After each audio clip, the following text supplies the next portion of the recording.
Nama saya Muhammad Bedowi. Saya lahir di Balikpapan 2 Mei 1973. Kuliahnya di Universitas Merdeka Malang, jurusan akuntansi, Fakultas Ekonomi. Lulus saya tahun 96, wisuda 97. Kemudian saya menikah tahun 97, sekarang sudah punya anak 3.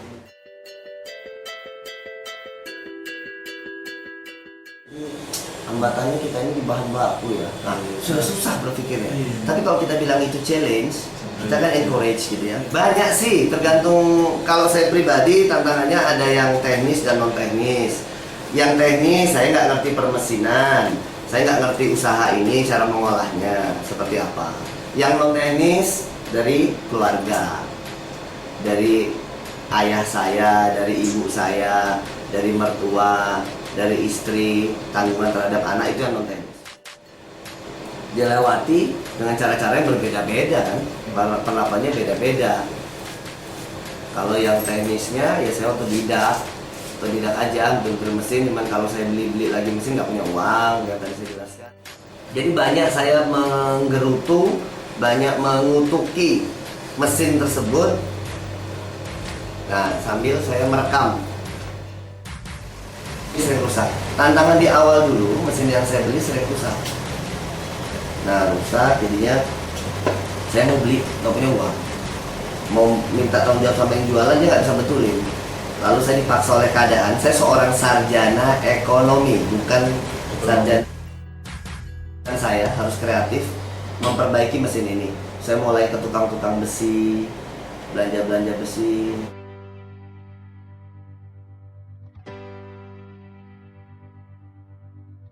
Tuhan itu punya skenario lain setelah itu. Saya dibuat malah bisa buat mesin sendiri.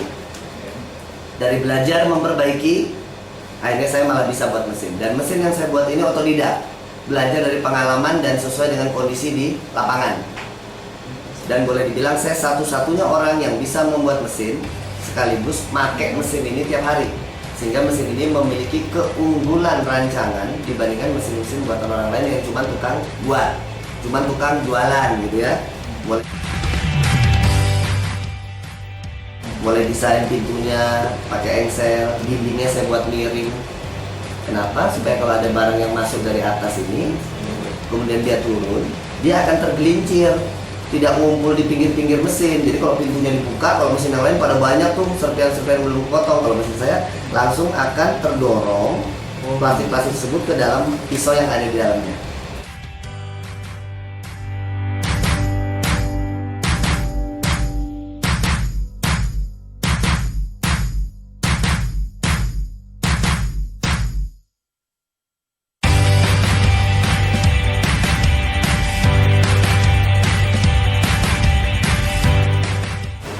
Saya nggak punya visi misi.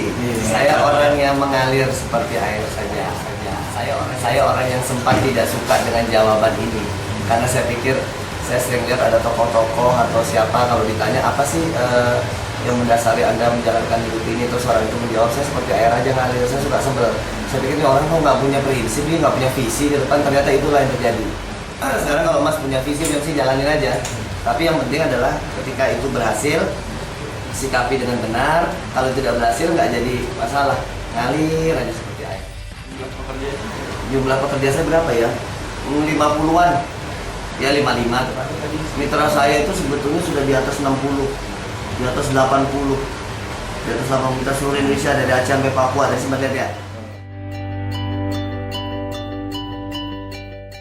Yang beda adalah mereka yang Mas tadi bilang banyak itu apa dulu? Penggilingan banyak, tapi tidak ada penggilingan yang bikin mesin. Oh, iya, tukang bikin mesin banyak, nggak ada tukang bikin mesin yang giling. Tukang giling banyak, tapi nggak ada satupun yang mau ngajarin orang lain giling. Ya, tukang pembeli berasan, cacahan itu banyak, tapi nggak ada yang punya gilingan. Saya ada berapa bagian bikin mesin, itu biasa orang sendiri, lain tukang bubut, tukang las. Penggilingan itu lain, pembeli gilingan itu lain lagi, biji plastik itu lain lagi, pembuat barang jadi itu orangnya lain lagi. Nah, sementara saya bikin mesin giling, bikin mesin sentriknya, ovennya, bikin mesin pellet, bikin mesin blowingnya. Iya, jadi terintegrated. Bahasanya tergantung apakah itu cerdas apa serakah. Nah, tergantung kita menyikapinya. Itu yang membedakan saya sama orang lain. Sama saya lebih ganteng lah sama penyingan yang lain.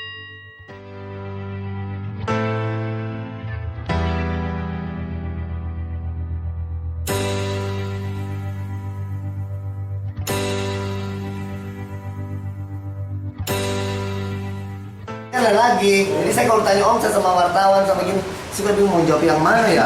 Omset penjualan mesin kan lain lagi, kalau diratakan minimal 1,5 juta per hari itu ada. Jadi kalau tanya pemerintah bantu nggak? Ya saya senyum-senyum gini. Awalnya tidak, sekarang saya berhasil. Yang betul begitu. Iya. Berbuat dulu kita, nanti kan pemerintah ngeliat kita, dia akan mengapresiasi, jangan terbalik. Iya. Pemerintah bisa ngasih apa sih ke gua, jangan. Katanya John F. Kennedy ya, apa yang bisa kita berikan. Memang kayaknya klise ya, tapi memang gitu. Nanti karena pemerintah jadi mengakui lah apa yang saya lakukan sekarang. Kalau saya bukan orang yang idealis, saya orang yang realistis. Nah, yang tadi saya bilang, saya bukan orang yang peduli terhadap lingkungan, menyikapi bagaimana banyaknya sampah, bagaimana anak cucu saya, enggak. Saya bukan orang mikirin banyak pengangguran, enggak. Saya mau cari makan buat anak istri saya. Entah kalau dalam perjalanannya multiplier effect-nya ternyata membantu pengangguran, mengurangi kekurangan lapangan kerja, menambah lapangan kerja, mengurangi sampah, itu alhamdulillah. Karena saya mau cari makan aja tadinya buat anak ini, tapi kemudian kalau jadi banyak. Di mana-mana mitra di Indonesia banyak yang terbantu.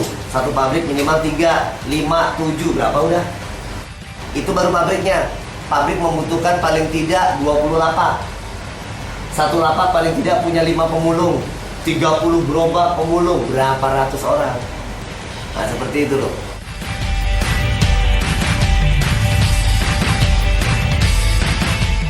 Nah, kemudian kalau saya menjadi juara ini, juara itu bonus.